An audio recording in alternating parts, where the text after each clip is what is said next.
తెలంగాణ రాష్ట్ర ప్రజలందరికీ నమస్తే, గుడ్ మార్నింగ్, శుభోదయం. ఇక ఈరోజు గాంధీవం తెలుగు దినపత్రికలోని మెయిన్ పేజ్ వార్తా విశేషాలు ఎట్లా ఉన్నాయి ఒకసారి మనం చూద్దాం. కేంద్రాన్ని అడిగి ఎన్నికల హామీలు ఇచ్చారా? మెట్రోను అడ్డుకున్నట్లు రుజువు చేస్తారా? సీఎం రేవంత్ స్థాయిని మర్చి విమర్శలు. మండిపడ్డ కేంద్ర మంత్రి కిషన్ రెడ్డి. ఎవరిని అడిగి ఎన్నికల హామీ ఇచ్చారు, ఎవరిని మీరు విమర్శిస్తున్నారని సీఎం రేవంత్ రెడ్డిపై కేంద్ర మంత్రి కిషన్ రెడ్డి మండిపడ్డారు. మెట్రో రెండో దశను అడ్డుకున్నట్లు రుజువులు చూపాలని సవాల్ చేశారు. విస్తరణకు పైసా లేకున్నా పనులు ఇలా చేపడతారని కూడా ఎవరు ప్రశ్నించారు. తెలంగాణ సీఎం రేవంత్ రెడ్డి చేసిన విమర్శలపై కేంద్ర మంత్రి కిషన్ రెడ్డి ఘాటుగా స్పందించారు. మీరు ఒకరి మీద ఒకరు విమర్శలు చేసుకునే తప్ప తెలంగాణ రాష్ట్రంలో సమస్యలు ఏ విధంగా ఉన్నాయి, ఆ సమస్యను ఎట్లా పరిష్కరించాలి కాదు. మరి రేవంత్ రెడ్డి గారు ఎన్నికలలో హామీ ఇచ్చారు, మమ్మల్ని అడిగి ఇచ్చారు అని చెప్పి కిషన్ రెడ్డి అంటారు. కిషన్ రెడ్డి మా అభివృద్ధిని అడ్డుకుంటున్నారు తెలంగాణ రాష్ట్రంలో బీజేపీ ప్రజలు ఉంటే తెలంగాణ రాష్ట్రం అభివృద్ధి చెందుతానే కదా. మరి బీజేపీ ఎంపీలకు కూడా అవకాశం ఇచ్చి గెలిపించిన ప్రజలు, మరి ఇటువంటి ప్రజలకు కూడా అసౌకర్యాన్ని కల్పిస్తున్నారు అని చెప్పేసి రేవంత్ రెడ్డి గారు అంటున్నారు. సో ఖచ్చితంగా కిషన్ రెడ్డి గారు మీరు ఆపుడు కరెక్ట్ కాదు, రేవంత్ రెడ్డి గారు మీ ఇష్టానుసారంగా హామీలు ఇవ్వడం కూడా కరెక్ట్ కాదు. సో ఏదున్నా సరే కానీ సమగ్రంగా ఆలోచించుకొని తెలంగాణ రాష్ట్ర అభివృద్ధి ప్రజల శ్రేయస్కై వర్క్ చేస్తే బాగుంటుంది. విమర్శల పర్వం కొంచెం ఆపి అభివృద్ధి దిశ ముందుకెళ్తే బాగుంటుందని చెప్పేసి కోరుతూ ఉన్నాం. తెలంగాణ రైజింగ్ ను ఎవరు ఆపలేరు. వేగంగా అభివృద్ధి చెందుతున్న తెలంగాణ, దేశ విదేశాల నుంచి అత్యధిక పెట్టుబడులు సాధించాం. హెచ్సిఎల్ టెక్ క్యాంపస్ ప్రారంభించిన సీఎం రేవంత్. దేశంలోని తెలంగాణ అత్యంత వేగంగా అభివృద్ధి చెందుతుందని ముఖ్యమంత్రి రేవంత్ రెడ్డి తెలిపారు. తెలంగాణ రైజింగ్ ని ఎవరు ఆపలేరని 2025వ సంవత్సరంలోని దేశ విదేశాల నుంచి అత్యధిక పెట్టుబడులు సాధించాము. తెలంగాణ 1 ట్రిలియన్ ఆర్థిక వ్యవస్థగా ఎదుగుతుందని చెప్పేసి రేవంత్ రెడ్డి గారు ఎదగనియండి, కానీ నిరుద్యోగ సమస్యను కూడా పరిష్కరించాలి. సో ఇప్పటికప్పుడు ఈ నిరుద్యోగులు ఏటా పెరిగిపోతూనే ఉన్నారు. ఒకసారి మీరు నిరుద్యోగులు ఏ విధంగా ఒక సభను ఏర్పాటు చేయండి. సభను ఏర్పాటు చేస్తే నిరుద్యోగులు తెలంగాణ రాష్ట్ర వ్యాప్తంగా చదువుకున్న వాళ్ళు వాళ్ళ పత్రాలు పట్టుకొని ఎట్లొచ్చి మీటింగ్ అటెండ్ అవుతారో చూడరు. తెలంగాణ రాష్ట్ర వ్యాప్తంగా నిరుద్యోగుల సభను ఒకటి పెట్టండి.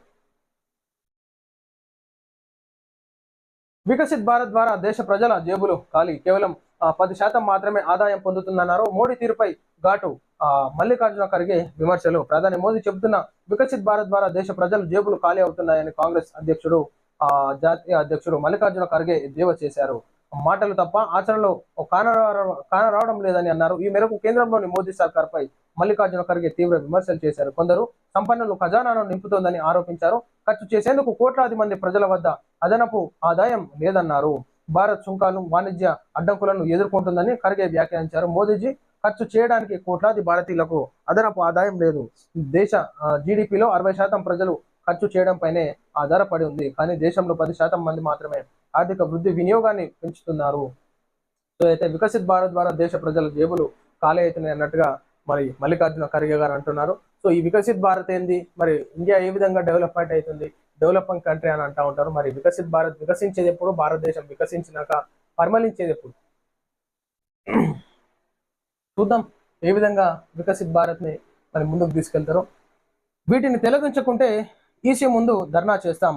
బెంగాల్లో దొంగ ఓట్లను చర్చించిన బీజేపీ. ఈసీ సహకారంతో నకిలీ ఓటర్లను చేర్పించారు. బెంగాల్ సీఎం మమతా బెనర్జీ హెచ్చరిక.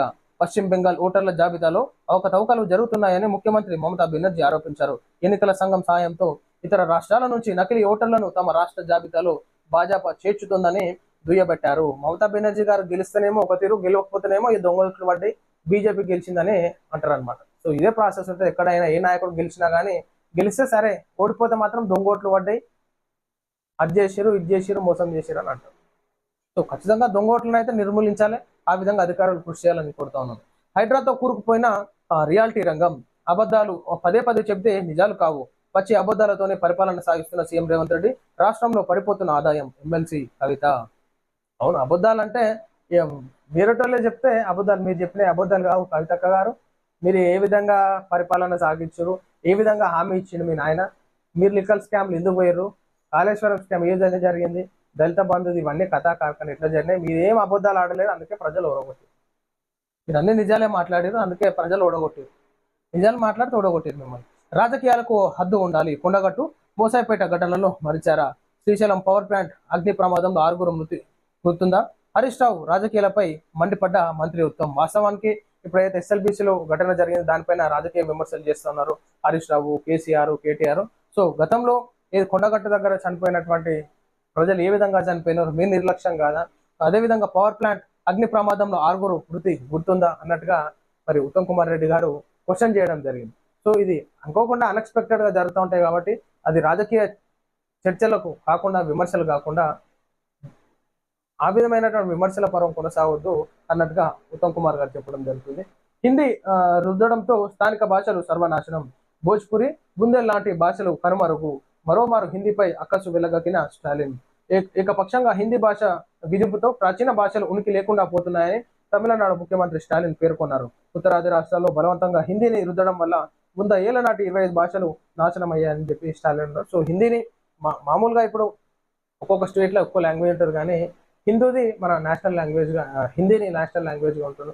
సో ఏ స్టేట్ వెళ్ళినా కానీ హిందీ మామూలుగా ప్రతి ఒక్కరికి అర్థమవుతూ ఉంటుంది, మాట్లాడుతూ ఉంటారు.